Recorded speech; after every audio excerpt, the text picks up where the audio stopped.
Bonjour à tous et à toutes, je suis très heureux de vous retrouver pour cette nouvelle édition de Sport Palabre sur Stade Afrique. Qui se ressemble s'assemble, dit l'adage. Alors l'adage peut-être, mais pour ce qui est de la société dans son ensemble et quelle qu'elle soit, il semblerait que ça ne soit pas aussi simple. Notamment dans le milieu sportif, avec une cible de choix, les footballeurs. Qu'est-ce qu'on n'a pas entendu? Elle est avec lui pour l'argent, dès qu'ils sont riches, ils oublient leurs origines, ils renient leurs racines, ils ont... Bref, etc., etc. On a tout entendu. Vous l'avez compris, c'est un sujet qui enflamme les débats, mais qu'en est-il vraiment? Pourquoi critiquer et être suspicieux dès que deux personnes que tout oppose se déclarent leur flamme? Comment se fait-il que l'on s'immisce dans ce qu'il y a de plus privé dans un couple? N'est-ce pas tout simplement de la jalousie, voire pire, du racisme primaire? Eh bien écoutez, c'est de ça dont on va parler tout de suite.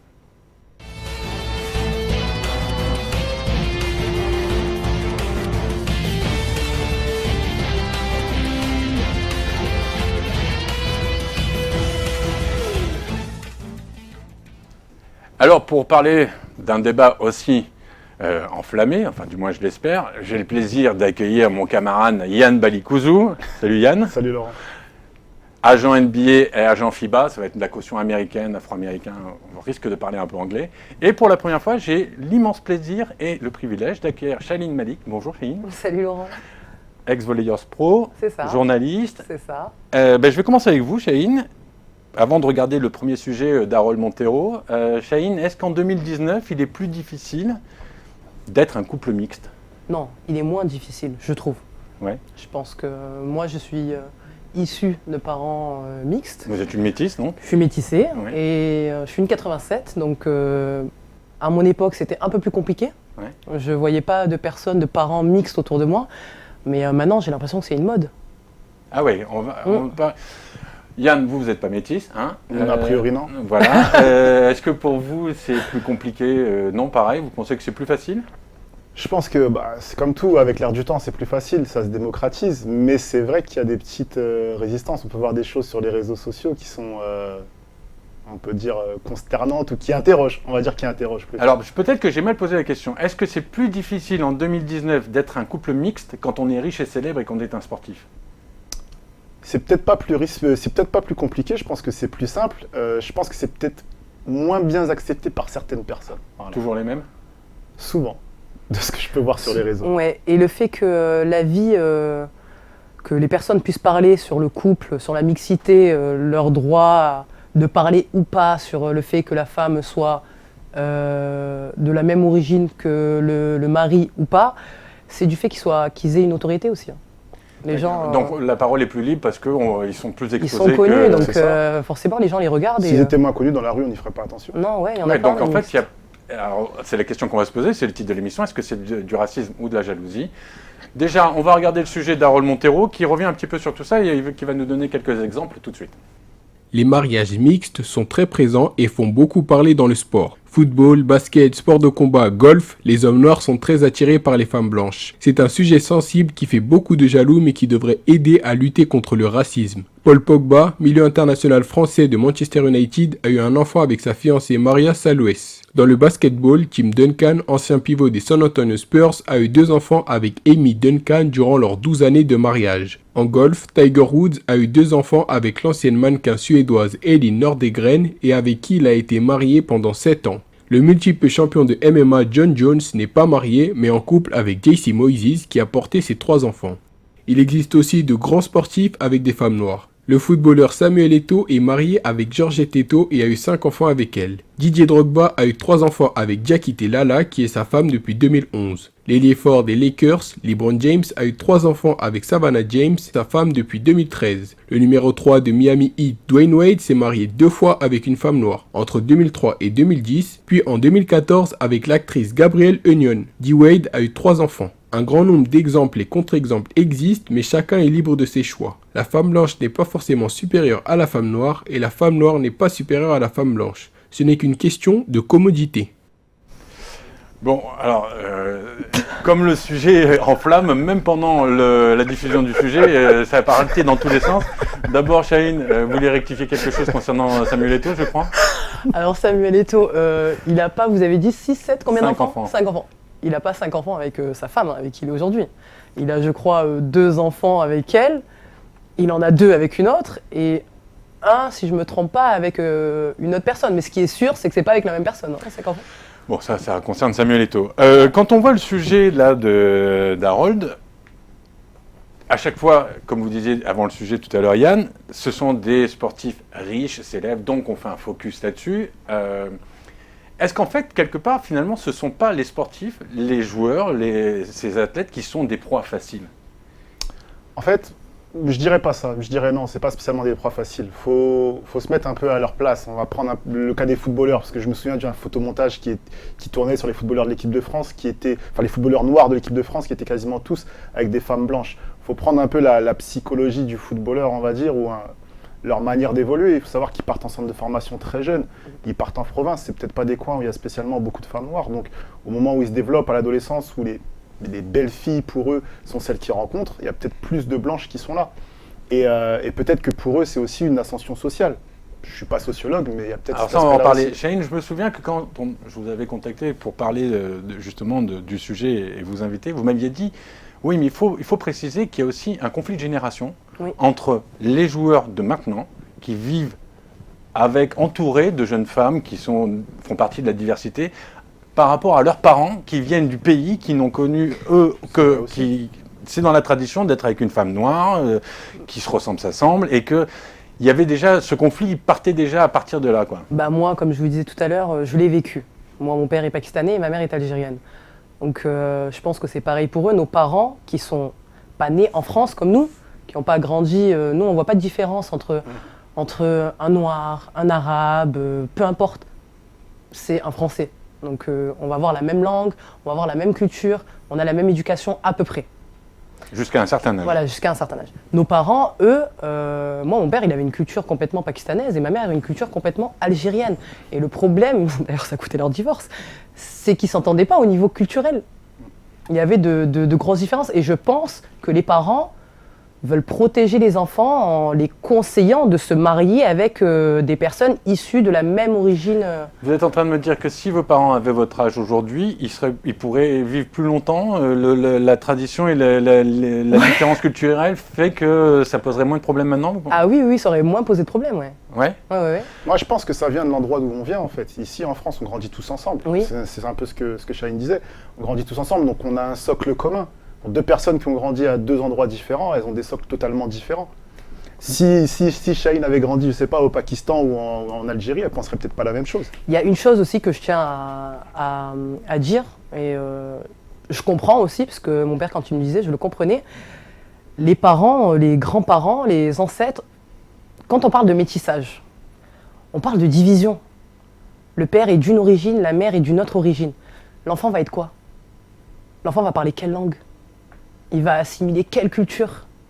Ça, c'est des questions Oui, mais alors pourquoi? Alors, je comprends ce que vous êtes en train de dire. Donc, en fait, il y a la perte d'identité, peut-être, il y a la tradition. Mais pourquoi, quand une Allemande se marie avec un Anglais, on ne se pose pas la question? Bah, la couleur déjà est la même, et puis ça reste quand même européen. Oui, mais entre aussi. Pakistanais et Algériens, la couleur, elle n'est pas. Pakistanais, Asie. Algérie, c'est très Afrique. Mon très père est différent. noir, ma mère est blanche. Non, mais vous voyez ce que je veux dire? Non, c'est pas la même culture. Allemand, anglais, ça reste l'Europe. Ça reste. Donc, Congo-Sénégal, ça reste l'Afrique. Ça reste différent. l'Afrique aussi, Ah, même mais si ça c'est reste différent l'Afrique, entre eux, mais ça reste Après, il y a l'Afrique. les histoires d'ethnie en plus. Ah, mais au-delà de ça, c'est différent. Les cultures différentes entre Afrique centrale et Afrique de l'Ouest. Ça reste très différent quand même. Culture, Anglophone, religion. francophone. Non, francophones tous les deux, mais Mais est-ce que- religions potentiellement différentes. Est-ce que c'est pas la religion déjà qui est le premier gap à franchir? Pas obligatoirement. Non. Pas obligatoirement. Non. Avant, j'aurais peut-être cru ça, mais Ouais. aujourd'hui, Non. je le pense pas du tout. Alors, en préparant l'émission, je me suis aussi rendu compte que pour les couples qui s'unissent par amour la plupart du temps, on ne va pas commencer à épiloguer sur des choses dont on n'est pas au courant et qui ne nous concernent pas. Le plus difficile, la plupart du temps, n'est pas les différences dans le couple, ça vient, comme vous le disiez, des familles. Et il semblerait que ce soit plus difficile et plus difficilement accepté dans les familles noires que dans les familles blanches. Vous êtes d'accord avec ça, Yann? Moi, Vous je suis le comprenez? d'accord. C'est bien possible. Ouais, je suis d'accord. C'est bien possible. C'est bien possible parce que dans les familles noires, on va revenir un peu à ce qu'on parlait en termes de culture, et conserver un peu le socle culturel. Les parents vont se dire, bon, on a un fils qui gagne beaucoup d'argent. Je pense que c'est aussi un sentiment de protection pour eux. Un sentiment de protection de se dire, on préfère qu'il soit avec quelqu'un qui nous ressemble et autre et qui a la même culture, plutôt qu'avec quelqu'un de différent. Et ils vont se dire, mais quelqu'un de différent qui vient chercher notre enfant, mais qu'est-ce que cette personne veut? Est-ce qu'elle n'est pas intéressée? Et le couple de blancs, la famille blanche peut se dire la même chose. La famille blanche pensera sûrement différemment. Je pense que Alors c'est quoi qui fait la différence? C'est l'éducation? Je pense que c'est pas péjoratif ce que je vais dire, mais je pense que les cultures africaines restent beaucoup plus ancrées qu'une culture française. On prend une famille française, une famille africaine. Pour la famille africaine, le côté culturel, ce qui vient de leur culture, reste beaucoup plus imprégné qu'une famille française. Moi, je pense quand même que les familles noires, les parents noirs, ont peut-être, attention, je ne suis pas dans leur tête, ont peut-être un problème avec le fait qu'il y a eu des esclaves et qu'aujourd'hui on se mélange entre nous et que l'enfant, comme il dit, il a une bonne situation financière. Et je pense que certains, ça dérange de mettre mieux financièrement une blanche qu'une noire. Inconsciemment, très sûrement, très sûrement. Il y a trahison. Un petit peu dans le fond, Ouais. possible. Alors, Ça peut être pris c'est comme ça. intéressant que vous parliez de l'aspect historique parce que, toujours en préparant l'émission, je me suis rendu compte que pendant l'entre-deux-guerres, il y avait des Français, des Européens qui dénonçaient le colonialisme et pour une femme blanche, aller avec un homme noir était un acte politique, au point même que ces femmes étaient fichées, alors je retrouve au bureau des affaires indigènes. Donc c'est pas récent, ça a toujours été problématique. Là c'était dans l'autre sens, il y avait véritablement une action, il y avait un côté rebelle, une action politique, et ça dérangeait moins qu'un couple homme-femme mixte vivent ensemble que ce qu'elle voulait dénoncer. C'est-à-dire que la colonisation était prioritaire sur la dénonciation de l'Union. Il faut savoir que la colonisation, ça a fait des ravages, mais notamment mentalement, dans la perception, notamment pour les Noirs, pour les Africains, dans la perception qu'ils ont d'eux-mêmes et la perception qu'ils ont des Blancs. C'est pour ça que tout à l'heure, je parlais d'ascension sociale un petit peu. Pour certains, c'est une ascension sociale. Moi, je vois, quand je vais en Afrique, je vois comment je suis traité, je vois comment les Blancs sont traités. C'est différent. Et pour eux, c'est normal. C'est tout à fait normal de mieux traiter un blanc qu'un autre noir.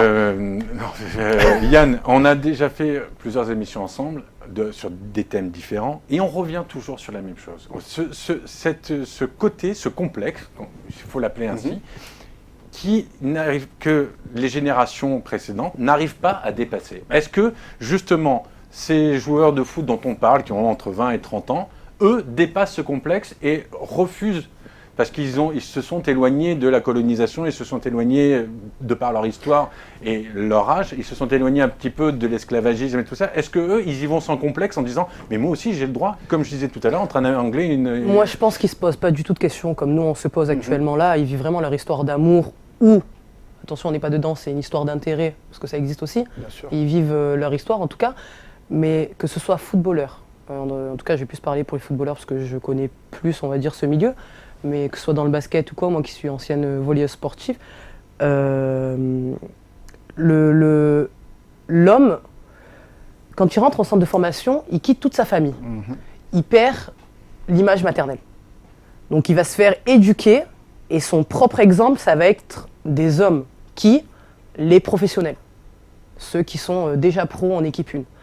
Donc nos petits jeunes de centre de formation vont se faire éduquer et vont avoir l'exemple des pros. Quand tu regardes les pros, généralement c'est tous pareil, ils reproduisent exactement ce que les autres ont fait. Ouais. En plus, ils y vont à un âge, à 14-15 ans, qui est puberté, voilà, exactement. Donc ça, je suis tout à fait d'accord avec ce que vient de dire. Pour revenir à ce que vous disiez tout à l'heure par rapport au complexe, je ne pense pas que ce soit un complexe. Il ne faut pas oublier que la colonisation, la pseudo-décolonisation, c'est les années 60. C'est pas si loin que ça. Ouais. Donc pour les parents, moi par exemple, la génération de mes parents, ils sont nés pendant la colonisation. Donc pour eux, c'est encore quelque chose de présent. Ils ont encore des souvenirs de cette période-là. Pour des enfants qui ont grandi ici, à qui les parents n'ont peut-être pas transmis ces choses-là, n'ont peut-être pas voulu en parler parce que c'est des souvenirs douloureux quand même, eux, c'est plus leur problème. Mais les parents, eux, gardent ça en tête, gardent ce qu'ils ont connu étant enfants pendant la colonisation. Et puis pendant la colonisation aussi au Sénégal, je ne sais pas si vous connaissez l'île de Gorée. Bien sûr. Ah, bien sûr. Voilà, à l'île de Gorée, là-bas, on détenait donc les esclaves, Dans l'esclavage, ouais. voilà, que ce soit hommes ou femmes. Et pour avoir vu les cellules, c'est vraiment inhumain. Et il faut se rappeler que les métis existaient déjà à cette époque, quand les femmes se faisaient violer et qu'elles étaient Oui, enceintes, en plus, elles se faisaient libérer. Donc peut-être que être métisse, c'est peut-être une honte aussi à cette époque-là, c'était peut-être une honte. Et nos ancêtres, nos parents gardent cette idée en tête. C'est bien possible. Peut-être. Il y a aussi une chose sur laquelle je voulais vous interroger, Chahine. Là, on parle de l'homme noir avec la femme blanche, et il semblerait que l'homme noir avec la femme blanche pose plus de problèmes que la femme noire avec l'homme blanc. Serena Williams, qui vit avec un homme blanc, qui est mariée depuis peu avec un homme blanc. Moi, j'ai ma théorie. Alors, écoutez, je crois qu'Agiane, on est impatient de la Je suis connaître. pressé d'entendre. Ouais, dites-nous tout. En fait, si je comprends bien, vous voulez dire qu'il y a moins de problèmes dans le couple femme noire, homme blanc, que le couple homme noir, femme blanche. Vu de l'extérieur, Ça il dérange semblerait moins que de ça l'extérieur. dérange moins la société dans son ensemble. Bah, disons que déjà, si tous les hommes noirs se mettent avec des femmes blanches, qui va se mettre avec les femmes noires? Donc en fait, c'est la communauté féminine africaine qui monte au créneau. Bah, il faut bien qu'elles se marient. Et c'est vrai que moi, j'ai remarqué que oui, voilà, il y a de plus en plus d'hommes noirs qui préfèrent ne pas se mettre avec des femmes noires. Et bah, ces femmes noires, elles vont faire quoi? Elles vont se mettre avec des hommes blancs. Et s'il y a moins de problèmes, c'est parce que la femme noire a plus de caractère. Ouais, alors plus de caractère, ça veut peut-être aussi dire mauvais caractère, mais ça c'est une aparté. Yann. Je te laisse le Je sais parler. pas. Ouais, donc ça, Je viens de dire. c'était bien évidemment une plaisanterie. Elle a mis le doigt sur un truc très important. En fait, le fond du problème, je pense, tout ce qu'on est en train de parler, c'est que les femmes noires se sentent dénigrées par ça. Ah ouais, Se non, disent- mais alors là, se- elles sont- ah oui, non, elles mais sont c'est horriblement. et je peux les entendre. Ah mais je les Et comprends je parfaitement. peux les entendre parce que c'est quelle image ça leur renvoie? C'est-à-dire que nos semblables, quand ils réussissent, ils veulent pas de nous. C'est pas nous les plus belles, c'est pas nous les plus Donc intéressantes. l'idéal de la femme, la beauté de la femme, c'est la femme blanche. Pour une certaine catégorie de personnes. En l'occurrence, on va parler des footballeurs, vu que souvent ça a été le sujet, les footballeurs de l'équipe de France. Et attention, hein, blanche. De nos jours, c'est les métisses qui Oui, sont plus c'est vrai, cotées que les blanches. c'est hein. vrai. Enfin, il y a David un peu de Bowie, ça. lui, il trouvait le contraire. Hein, et, Oui, Robert De Niro aussi, Robert De Niro la liste aussi. est longue. Ouais, mais on va dire que c'est une autre génération. Ouais, c'est une autre Si on génération. y réfléchit bien. La génération actuelle, et je le constate, maintenant il suffit de voir une fille un peu marron avec des cheveux bouclés. Oui, voilà. Voilà, elle fait Un fureur. petit P latina. Ah, c'est et ça. Ouais, mais ça, on va en c'est reparler un peu après en ça. deuxième Ouais. partie. Shane, je vous coupe 2 secondes. Aussi, encore une autre chose concernant le couple homme noir, femme blanche. Et je reviens sur le ressenti des familles. Est-ce qu'un couple mixte peut avoir le même combat contre le racisme? Est-ce qu'une femme blanche, elle n'est pas concernée par le racisme, alors est-ce que la famille peut dire, voilà, notre combat au quotidien, tous les jours d'acceptation, il est dilué parce qu'on a l'ennemi, entre guillemets, qui vient d'intégrer le couple? Vous voyez ce que je veux dire? Ouais. Mais Pour moi, le racisme, c'est pas une histoire de couleur. Hein. C'est pas une histoire de couleur. On peut pas dire que le combat est dilué. Au contraire, c'est combattre justement les stéréotypes. Non, mais je vous dis ça parce que, toujours en préparant, je me souviens plus de qui exactement, je crois que c'était Kim Kardashian ou quoi que ce soit, qui a compris ce qu'était le racisme, non pas parce qu'elle vivait avec son mari qui est afro, mais parce que ses enfants avaient été... c'est ce que j'allais vous dire. J'allais vous dire, la femme blanche va le comprendre à partir du moment où elle a des enfants. Ouais. Parce qu'avant ça, son mari, ça reste une personne en dehors. En plus, si c'est une star, donc la plupart du temps, il est adulé plutôt qu'autre chose. Par contre, même si on est blanche et qu'on a des enfants de couleur, parce que attention, hein, les métis, ça peut sortir noir comme Exact. blanc. C'est pas mathématique. Là, à ce moment-là, on va se sentir concerné, parce que quand on va parler Elle se d'un rend noir, compte. on va parler de nos enfants. D'accord. Donc je pense que c'est à partir de ce moment-là où, d'ailleurs, les familles aussi, du côté du mari, vont plus accepter la femme, c'est quand elle va avoir un enfant. Et elle se sentira peut-être un peu plus noire quand elle aura aussi Non, mais un là, enfant. vous me parlez de colorisme, en fait. Il y a une hiérarchie dans la couleur, Chahine? Pour certains, dans Ah l'idée, oui. pour certains, bien sûr. Oui. Bien sûr. Oui. Et j'ai même envie de dire, pour certains noirs, inconsciemment, ne le diront jamais, mais inconsciemment se sentent peut-être inférieurs. Bien sûr qu'il y a du colorisme. Oui, le nombre Mais ça, de fois- on revient à ce que je parlais tout à l'heure, ça revient à l'esclavage mental, à l'héritage de l'esclavage et de la colonisation. Exactement. C'est comme les femmes, peut-être ça n'a aucun rapport, je suis désolée, mais c'est comme les femmes, comment on appelle ça, l'éclaircissant Oui, qui s'éclaircissent, voilà. Les Ouais. femmes noires qui s'éclaircissent la peau, au Bien risque sûr. d'avoir un cancer de Bien la sûr. peau. Ça Pour vient moi, de là. ça, c'est du racisme. C'est du racisme. Comment on peut être fier d'être noir et on se blanchit la peau? C'est pas possible. Esclavage D'où ça vient? mental. Pourquoi on veut se blanchir la peau? C'est parce que cette femme, la pauvre, elle a dû comprendre à un certain moment qu'elle aurait été plus belle en blanche, en plus clair. Ou on lui a peut-être on lui a inculqué. On lui a inculqué, on lui a on a peut-être fait- fait comprendre, ou peut-être qu'elle a vu des footballeurs avec des filles métisses ou blanches. Ou elle s'est peut-être dit, que faut c'est sa peut-être propre je histoire ressemble à aussi. ça. Peut-être sa propre histoire, et ça va loin. Ça va loin. On peut aller plus loin en se disant, on regarde les exemples de pop stars, Beyoncé, Cardi B et autres, qui sont très clairs. Ouais, C'est souvent elles ces étaient- personnes-là qu'on met en avant. Et puis elles étaient moins claires aussi à l'époque. Hein. Bon, en tout cas, je ne sais pas si la première partie était suffisamment claire dans nos débats. En tout cas, on va attaquer la deuxième partie juste après ça.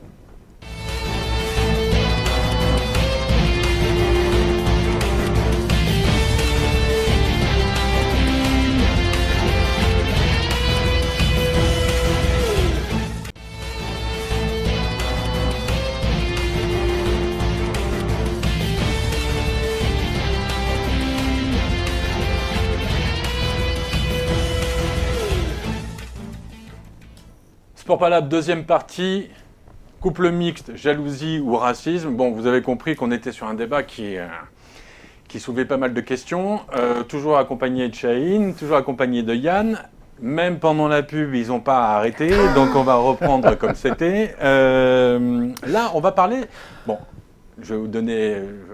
parler un peu des coulisses. On était sur le débat des Afro-Américains en disant que là-bas, c'était complètement différent et qu'il y avait une solidarité qui faisait que la mixité, c'était déjà beaucoup plus problématique. Et quoi, Yann, il lutte contre ou c'est une vraie volonté? Non, il ne lutte pas contre, c'est une vraie volonté. Déjà, il y a une grosse différence entre la société américaine et on va dire la société française. Noire américaine et... Noire américaine et française. Enfin non, la société américaine dans son ensemble. Ouais. La société américaine est une société de communauté. Et c'est assumé. En France, si on parle de ça, c'est un gros mot, c'est du communautarisme. D'accord. C'est tout à fait différent. Donc les Américains, en termes de communauté, s'assument en tant que tels et sont fiers d'être de cette communauté. Donc les athlètes américains, en grande majorité, je crois qu'on doit faire un pourcentage, mais à 90% sont avec des femmes noires. Il ne leur viendrait pas à l'idée d'être avec quelqu'un d'autre. Pour eux, c'est Black is beautiful, on est Black ensemble. Power, ouais. Et voilà, ils reconnaissent ça, ils mettent ça en avant et c'est leur goût et ça reste beaucoup comme ça. Est-ce qu'en fait, c'est pas parce qu'aux États-Unis, il y a eu un vrai combat pour l'identité noire américaine, de par tout ce qu'ils ont vécu, de par la ségrégation qui est jusque dans les années 60, même encore maintenant, on voit comment vivent les Noirs américains face à la police. Tous les mois, on entend des drames où ils se font flinguer comme des lapins. Est-ce que ça n'a pas ressoudé une communauté quelque part? Déjà, par rapport à la France, pour moi, les Américains, ils n'ont pas ce problème justement où les Français, les parents vont aller se battre pour la culture. Les Noirs américains sont tous américains. Ils n'ont pas réellement d'origine. Donc déjà, c'est plus facile. C'est plus facile. Ils n'ont pas l'identité Ils n'ont pas d'identité comme nous, on va l'avoir, de défendre le Sénégal, de défendre le Mali, de défendre la Guinée, de défendre... Non, eux, c'est des Américains. Donc voilà, limite, ils viennent pas d'Afrique, ils sont nés aux États-Unis, ils sont tous venus des États-Unis. Et puis après, ils ont aussi, comme il disait tout à l'heure, ils sont fiers d'être noirs. Ils sont fiers d'être noirs, ils sont fiers de réussir en tant que noirs. Et ils gardent leur image, leur identité, homme noir, femme noire, enfant noir. En France, il n'y a pas, si on prend les joueurs de l'équipe de France qui sont champions du monde, ils ne sont pas fiers d'avoir réussi d'être champion du monde. D'ailleurs, il y avait eu cette polémique sur l'équipe de France. C'est une équipe africaine. Et c'était un journaliste américain d'Afrique du Sud qui avait dit... Journaliste anglais d'origine sud-africaine. Attention, il y a aussi... Qui avait dit, lui avait revendiqué bravo à l'Afrique qui est championne du monde. Mais il avait pas tort dans le fond. Vous oubliez Marine Le Pen quand même. Non. Oui, Marine Le Pen. C'est l'équipe de France ou oui, mais l'équipe de la Côte d'Ivoire. Il y a des nuances dans ce qui peut être dit. Trevor Noah, la manière dont il l'a dit, Trevor Noah, de la manière dont il l'a dit et ce qu'il a voulu exprimer, c'est qu'il était fier. Pour lui, il s'identifiait à cette équipe. Voilà, contrairement à Marine Le Pen qui ne s'identifiait pas. Lui, il s'identifie à cette équipe. Pour lui, c'est comme s'il avait aussi gagné et c'est également l'Afrique qui gagne. Et avec ces explications-là, Yann, j'entends ce que vous dites, mais alors, du coup, pourquoi les joueurs, je me souviens notamment de Benjamin Mendy, qui avait recadré un Twitter, qui avait mis tous les pays d'origine de tous les joueurs, et lui, il a mis le drapeau français partout. Tu veux que je te dise vraiment ce que je pense? Ouais, moi aussi, je c'est veux de bien dire ce que je l'image, pense. c'est de la communication. C'est de la communication, il ne va pas dire le contraire. Ils viennent de gagner, c'est une équipe, ils viennent de gagner, ils sont dans leur truc, la France, on est là. C'est de la communication. Benjamin Mendy, si tu lui demandes... Et être avec une femme blanche, c'est de la communication aussi? C'est pas de la communication, je pense pas. Je pense pas qu'ils réfléchissent comme ça. Je pense pas qu'ils aient le temps de réfléchir à ça. Après, c'est une histoire de préférence. Ouais, c'est ça. Mais De goût et de couleur. qu'est-ce qui fait qu'aujourd'hui, ils ont ces préférences? c'est leur parcours, c'est ce qu'ils ont vu, c'est peut-être aussi ce qui pour eux représente une certaine ascension sociale. Ouais, une réussite. Voilà, c'est peut-être. Chahine, est-ce que dans l'environnement du foot que vous connaissez, vous avez croisé des filles qui cherchent... Je vous dis ça parce que moi, je connais par l'intermédiaire de certaines personnes, notamment autour des Brésiliens, des joueurs brésiliens, des jeunes filles d'origine portugaise. Vous les voyez venir de loin, celles qui vont chercher le joueur, non pas parce qu'il lui plaît, il est beau, il a du charme et il est malin, mais parce que c'est une manne financière. On les voit venir. Ouais, et ce qui me choque, c'est que les footballeurs, eux, ne les voient pas venir. C'est ce par que contre. j'allais vous poser comme question. Ils sont C'est, pas... Comment se fait-il qu'il est... Bah, disons qu'ils ne réfléchissent plus avec le cerveau. Ça, on a le même problème au basket. Mais les hommes, pas que les footballeurs. Hein. Ah, Attention, non, un c'est footballeur, basket c'est une NBA. étiquette, mais pas que les footballeurs. Après, Oui, mais c'est des cibles de choix, les footballeurs. Oui. c'est des cibles de choix. Ils le savent en plus, c'est ça le pire. Il n'y a le personne savent. dans leur entourage, il n'y a pas leur Si, leur mais camarade Non, de club en fait, et tout. non. Leur entourage, il faut dire la vérité. Au bout d'un moment, quand il y a l'argent, il n'y a plus vraiment d'amitié, de famille, quoi qu'il. On va dire ce que tu veux entendre. Oui, limite, s'il veut se marier avec un caniche, on va l'accepter, le caniche. Tant que... Blanc ou noir? Les deux. Les deux. Non, mais c'est vrai, c'est tant qu'il y a cet argent, ben, il pourra faire ce qu'il voudra, en fait. Peu importe. Donc l'argent fait loi. L'argent fait loi pour moi. Et il n'y a pas d'amitié, en disant Yann, Il y a des on le amis, sait. mais- c'est- Dans le basket NBA, Vous ouais, qui êtes agent, il y a- Yann, ouais. il est délicat de dire à un de vos joueurs, vous lui dites, écoute, la nana qui tourne autour, on la connaît, comment ça se... Vous avez jamais été confronté à ça? Si, peut et perdre pas plus, son tard joueur. pas plus tard que la semaine dernière. Ok. Pour être Alors tout à comment on fait- fait? être tout à fait honnête. Ah, il faut conseiller, déjà, il faut avoir une vraie relation de confiance avec ses joueurs. J'ai déjà dit avant. Non, on en a déjà Mais parlé. il y a une chose dans le basket NBA, il faut comprendre aussi les joueurs. Par exemple, dans le basket NBA, on prend les joueurs NBA qui arrivent, ils ont entre 19 et 20 ans. Premier contrat, ils sont millionnaires automatiquement. Ils n'ont jamais fait d'argent avant, la plupart. Ils n'ont jamais eu d'argent, souvent ils viennent de quartiers pauvres et autres. Ils arrivent en NBA, ils ont les filles de leurs rêves qui les contactent sur Instagram C'est et ça. autres. Ils arrivent à l'hôtel, il y a les filles qui les attendent devant la porte d'hôtel. La plus téméraire d'entre elles est peut-être devant sa chambre d'hôtel. Au bout d'un moment, je suis désolé, C'est un ça homme, reste il des craque. êtres humains. Voilà. Ouais. Ils craquent, ils ont 19, 20 ans, ils sont millionnaires, ils peuvent faire ce qu'ils veulent. Ils réfléchissent plus. Donc après, il faut se prémunir. Je sais qu'en NBA, et c'est ce que je conseille moi aux joueurs, faut faire signer des contrats aux filles avant qu'elles rentrent dans la chambre. Sinon, il peut y avoir des catastrophes. Mike Tyson ou des choses comme ça. Non, mais très c'est vrai. Hein. sérieusement. Non, c'est Très vrai. sérieusement. De nos jours, je pense que bon, les femmes, c'est. Je sais pas si je peux dire c'est pareil que les hommes ou si c'est pire que les hommes de nos jours. Pas toutes, on ne peut pas faire de Pas toutes, généralité. non, Non, mais il y en attention, a non, pas de beaucoup. généralité. Ouais. Pas de généralité. Mais il y a beaucoup, comme on dirait Et- dans le jargon, de croqueuses de diamants. Gold diggers. Voilà, gold digger. Et honnêtement, que ce soit les footballeurs, les basketteurs, peu importe les sportifs, hein, des fois c'est d'autres sports, hein, où ils gagnent aussi, peut-être pas le Tennis, million, mais qui gagnent très bien leur vie. Bien sûr. Ils vont dans une boîte avec leurs copains. Déjà, on va en boîte pour quoi faire? Pour danser? Ok, d'accord, pour aussi ramener une fille. Pas obligatoirement. Ça peut faire partie non, du s'il vous plaît, package, mais pas pas moi. obligatoirement. Je suis en minorité sur le plateau, je sais. Mais bon. Non, mais c'est vous qui le dites, allez-y, on vous écoute. Non, c'est vrai, ils vont en boîte de nuit pour danser si on veut, mais aussi pour rentrer avec une fille. La fille, généralement, c'est des personnes qui leur envoient. Ces personnes-là, C'est quoi, quand- c'est des escortes? Pas obligatoirement. pas obligatoirement Ça des peut escortes, des arriver. fois ça l'est, mais pas obligatoirement des escortes, des filles matérialistes qui attendent que ça. Des fois, elles veulent avoir un rapport avec un sportif Une juste pour la célébrité. notoriété, Ouais. juste pour dire bah, j'ai été avec un tel. Des fois, c'est pour lui mettre à l'envers et faire un enfant, s'ils peuvent l'avoir dans la soirée. Que Aux le mec, il États-Unis, est- c'est le cas parce que pendant 18 ans derrière, le gars.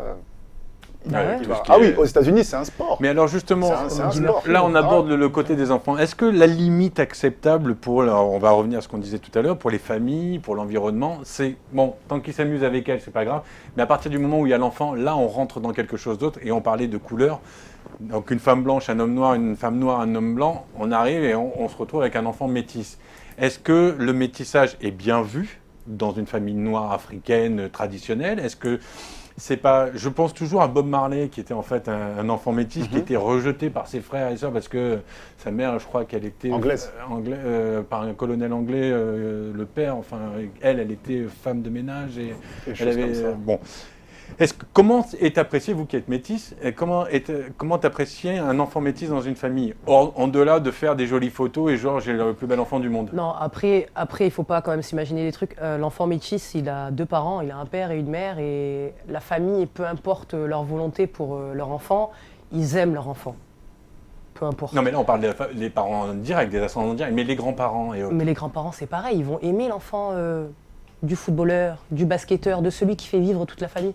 Ah oui, non mais là vous intégrez une autre notion, c'est une notion d'argent. Hein, bah ouais, bah moi je On n'aime pas un enfant parce que c'est. Moi je pense que ça reste le sang. Donc il y a quand même s'il peut y avoir des réticences au départ, au bout d'un moment, il y a un enfant, très souvent ça adoucit les choses. Mais alors un enfant métis pour une famille noire, c'est un enfant noir ou un enfant blanc? Ah, c'est un enfant noir. Ouais, c'est vrai. Non, c'est vrai ce qu'il dit, c'est un enfant noir. Il a raison. Aux États-Unis, un métis, c'est un noir. Barack Obama, on n'a jamais dit de lui qu'il était blanc. Ouais, c'est vrai ça. Barack Obama est noir. Ah oui, non.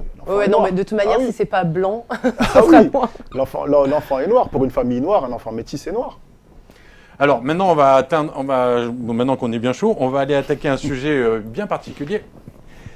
Pourquoi?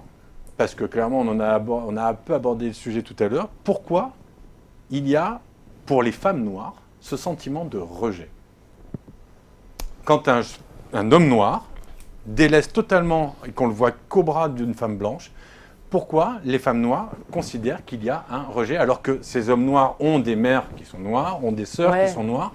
Pourquoi d'un seul coup, on parlait de trahison vite fait tout à l'heure, mais là je voudrais qu'on reste un peu sur ce sujet, parce qu'elles sont concernées, même si on n'a pas trop parlé d'elles, mais ce sont quelque part les premières victimes. Elles se sont donc, la condition de la femme noire est pas souvent, tout le monde n'est pas Michelle Obama. Elle se retrouve d'abord à être rejetée, trahie par ses semblables, en plus par celle à laquelle elle voudrait ressembler parce que les codes de publicité du cinéma font que, ou alors, vous le disiez tout à l'heure, il y en a qui vont jusqu'à vouloir se blanchir la peau. Pourquoi ce rejet? On a effleuré le sujet tout à l'heure. C'est par rapport à la représentation, par rapport à ce que ça peut leur renvoyer. De se dire que... Qu'est-ce que ça leur renvoie? Ça leur renvoie très sûrement, pour parler crûment, qu'elles sont pas belles, qu'elles sont pas assez bien pour ces hommes-là, qu'elles représentent pas l'idéal féminin. C'est ça que ça leur renvoie. Des mannequins noirs, il y en a plein. Oui, mais des mannequins noirs, ces mannequins noirs, elles sont avec des noirs ou avec des blancs? Naomi Campbell, la non, plupart mais de ses déjà, conjoints... mannequin, c'est pas un critère de beauté. Moi, je connais des millions de belles femmes noires et plus belles que des blanches, ça n'a rien à voir. Mais c'est juste que... Faut pas que ça devienne un racisme. Moi, je me rappelle que j'avais des amis, des fois, qui me disaient, des amis noirs, qui me disaient, non, moi, pas de tissage, pas de perruque. Enfin, t'as des parents, t'as des sœurs, tu les as vues tresser, non? Tu les as vues avec des tissages, tu les as vues avec des perruques. Est-ce que c'est un rejet, c'est sûr? D'où, je sais pas. Non, mais ça vient. Je pense que c'est quelque chose qui vient, comme je dis, des critères de beauté, des critères de beauté que peut renvoyer la société occidentale. Et tout le monde s'identifie à ça, donc ces personnes-là aussi s'identifient à ça. Ils s'identifient, comme j'ai dit tout à l'heure, aux pop stars et autres. Et ils se disent peut-être que Beyoncé, c'est ses cheveux. C'est la réalité. Et ils se disent, mais non, moi, celle que j'ai ici, elle ressemble pas à ça. Et celle qui se rapproche plus, c'est peut-être une fille plus claire, une métisse ou une blanche ou autre. Et c'est très violent pour des femmes noires. C'est très violent. Parce que elles, leur idéal masculin, c'est peut-être ces hommes-là. Mais ces hommes-là les rejettent. On ne les regarde même pas comme ça. Tu peux rester une bonne amie, mais reste juste à ta place d'amie. Ça ira pas plus loin. C'est pour ça, j'espère que quand même, la plupart, elles vont avec des blancs parce qu'elles aiment les blancs et pas par dépit. Mais est-ce qu'en fait, tout simplement, on ne peut pas considérer qu'elles aiment un homme quel qu'il soit? Est-ce qu'en fait, le premier problème, c'est pas justement de continuer à parler de ça et que ce soit juste un sujet de conversation? Je suis d'accord. Là-dessus, je peux être d'accord. Normalement, dans l'idéal, dans le meilleur des mondes, ça ne devrait pas être un sujet de conversation. Parce que, comme je disais en préambule, c'est tabou, parce que des fois, c'est tabou. C'est deux personnes qui s'aiment. Déjà, c'est deux personnes qui s'aiment. Et puis, une histoire de couleur, c'est qu'une histoire de taux de mélanine. Au final, c'est clair. C'est que ça. C'est que ça. Au fond, on est tous les mêmes. Mais ça ne devrait pas être une discussion. Le problème qui est sous-jacent, c'est qu'il y a un problème sociétal et culturel. Le problème sociétal, c'est, je reviens encore dessus, l'héritage de la colonisation et de l'esclavage, qui a complètement biaisé les relations et qui a complètement changé la manière de réfléchir de certaines personnes qui ont intégré des choses dans leur fonctionnement, comme quoi le modèle de beauté occidental, c'est ce qu'il y a le plus beau, et c'est ça qu'on veut. Et pour ces femmes-là, c'est très violent. Alors, dans les critères, enfin dans les clichés aussi associés à la femme noire, à l'homme noir, il y a aussi tout ce qui est l'environnement de la sexualité. Non, mais ça, je t'arrête tout de suite. Je t'arrête tout de suite. On se tutoie maintenant. Je vous arrête tout de suite sur ce sujet-là. Ils existent, Yann. Mais ces clichés-là, il faut savoir d'où ils viennent. Alors, ils viennent d'où? Ces clichés-là viennent de la période coloniale. Ça a été lancé par des personnes qui voulaient tout simplement dénigrer les Noirs. Là, ça me chauffe un petit peu, mais c'est des clichés qui viennent juste de la période C'est quoi coloniale. comme cliché, en Ça fait? n'a Là, je aucun suis pas. fondement. Le noir est bon sexuellement, la femme noire est insatiable. C'est des conneries totales. Ouais, c'est des conneries, ça veut rien dire. Hein. C'est vraiment des conneries. Il y a eu des bouquins sur ces histoires-là. Non, Et mais il peut y avoir, honnêtement, Ces on va clichés-là pas- ne on va- devraient même pas exister, en Mais fait. ils existent. Ils existent parce que c'est venu de la part d'anciens esclavagistes, d'anciens colons, qui ont lancé ces clichés-là. Mais c'est totalement faux, ça repose sur rien du tout. Sur aucun fait scientifique, sur rien. Ouais. Non, c'est pas prouvé. C'est faux. Ça a été lancé par des personnes qui seraient aujourd'hui considérées comme des personnes extrême droite. Après, il y a aussi le cas où il y a certains hommes noirs qui préfèrent au contraire la femme noire plutôt que la femme blanche. Et si on leur demande, il va nous dire, on mange mieux avec elle. Non, mais c'est vrai. Ah, on est Ouais, passé c'est- du lit, on est Non, passé mais- à table. Non, mais c'est voilà, Non, c'est mais mieux. c'est- Je non, mais préfère rester à table. C'est vrai, mais c'est des stéréotypes. Moi, je suis pour Ouais. combattre les stéréotypes. Il ne peut pas y avoir de stéréotypes. C'est pas possible. Il y en aura toujours, C'est- parce que je pense que justement, ça n'est pas si longtemps que ça Exact, qu'il y a eu la exact. colonisation et que nos parents et nos grands-parents sont Exact. encore marqués, pas nous, nous qui sommes issus de la France et qui sommes nés ici. Mais j'ai déjà vu aussi, j'ai déjà entendu, moi, j'ai remarqué des sœurs de joueurs, c'était des sœurs de joueurs de foot.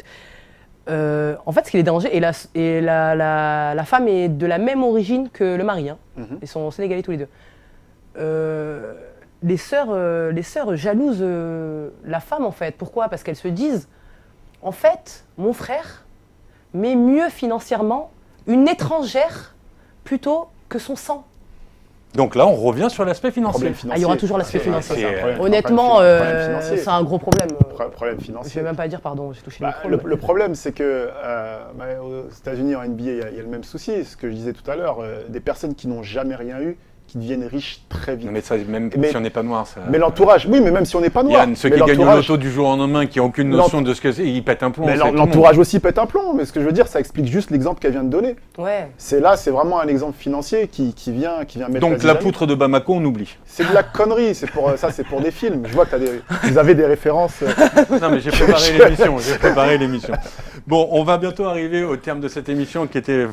Enfin, il y a encore tellement de choses à dire, mais on va terminer sur une note positive parce qu'en fait, malgré tout ce qu'on vient de dire, tous les clichés qu'on vient de dénoncer, tous les a priori, est-ce que le couple mixte, c'est pas la meilleure chose qui peut arriver pour lutter contre le racisme? Moi, je pense personnellement, je sais qu'il y en a qui disent non, j'en ai pour en avoir parlé avec certains amis.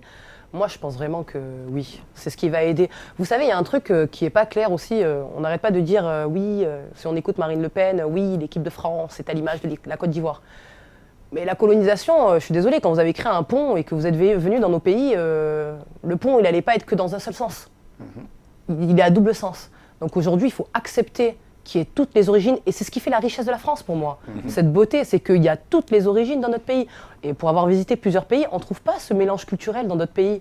C'est une richesse et c'est une chance. Et c'est avec les enfants métis, peut-être, parce que c'est pas sûr, hein, il y aura toujours des idiots qui existeront, mais ça sera grâce à ça, je pense qu'on pourra un petit peu avancer. Je pense pas que ce soit avec les enfants métis qu'on avancera. Je m'explique. Je pense qu'on avancera au moment où on ne fera plus aucune différence. C'est-à-dire que on s'occupe pas du fait qu'un enfant soit métis, noir ou blanc. On parle uniquement de compétences ou on parle uniquement d'amour, vu que c'est le cas aujourd'hui. Quand on arrêtera de faire ces distinctions-là, comme j'ai dit, c'est qu'une histoire de taux de mélanine. Là, oui, on aura vraiment combattu quelque chose. Un enfant métis, oui, c'est un beau signal, c'est un très beau signal. C'est deux personnes qui concrétisent quelque chose, qui s'allient alors que des choses devraient... Enfin, certaines personnes voudraient qu'elles soient séparées, qu'elles soient opposées, mais en fait, je ne pense pas que ce soit juste le fait d'avoir des enfants métis qui changera quelque chose. Moi, je pense que c'est du moment où on ne fera plus ces distinctions-là entre noir, blanc ou autre que voilà, les choses Je pourront vais changer. juste reprendre. Par logique, un enfant métis, c'est l'issue d'une relation amoureuse C'est ça. entre l'homme noir ou Une relation l'homme courageuse, blanc. Ou... Courageuse, non, je pense pas Non, vraiment amoureuse. Hein. ouais. Vraiment amoureuse. Moi, j'ai un enfant métis. mon fils, il se rend pas du tout compte. C'est pas son problème. Ah non, Tant bah, qu'on lui fera pas remarquer. non, exactement. Et une fois, il est rentré, il m'a dit, mais maman, Tu suis quoi? ouais, pourquoi on m'a dit que j'étais Ouais, c'est noire? Ça, c'est un gros problème. Bon, déjà, il est pas noir, il est marron, mais je lui ai dit, écoute bébé, je sais pas qui t'a dit ça, mais laisse couler. C'est des enfants comme ça qui vont grandir avec... Donc en fait, pour l'éducation, ce qui peut être un problème majeur dans les couples mixtes, c'est-à-dire l'entourage, peut être aussi la solution. Ouais. Je suis tout à fait d'accord. Tout à fait d'accord. Ça peut être la solution. Et donc, Il faut arrêter de se mettre des œillères sur ça. Je pense que le fond du sujet dont on vient de parler est vraiment un problème plus profond que le couple mixte. Ça vient plus loin. Ça vient de plus loin. C'est un problème plus profond que uniquement le couple mixte. Et donc en fait, les nouvelles générations dont on fait partie C'est ça. sont plus à même de pouvoir éduquer et d'être tolérants que l'étaient les générations antérieures. Ouais. C'est le totalement cycle ce de que la je vie. pense. Plus ça va avancer, plus on va Et évoluer. plus on sera, on sera mélangés. Absolument. On est déjà très On mélangés. est déjà très il faut mélangés, mais d'ailleurs on le savoir. sera Ouais. encore plus. C'est clair. Et la France, espérons qu'un jour, on sera tous une seule origine. Eh bien écoutez, je crois que c'est sur ces belles paroles dites avec passion de la part de Chahine que je remercie encore d'avoir été sur le plateau de Sport Palabre. Yann, hein, on reparlera des Laurent. clichés de notre fois. Pour une autre émission. Ouais. Moi, je vous dis à très très vite. Alors, bien évidemment, une émission comme celle-ci avec un thème comme celui-là est sujet aux réactions. Donc, j'attends toutes vos réactions sur les réseaux sociaux. Et la semaine prochaine, je vous promets qu'on va parler d'encore quelque chose qui va passionner les débats. À très bientôt.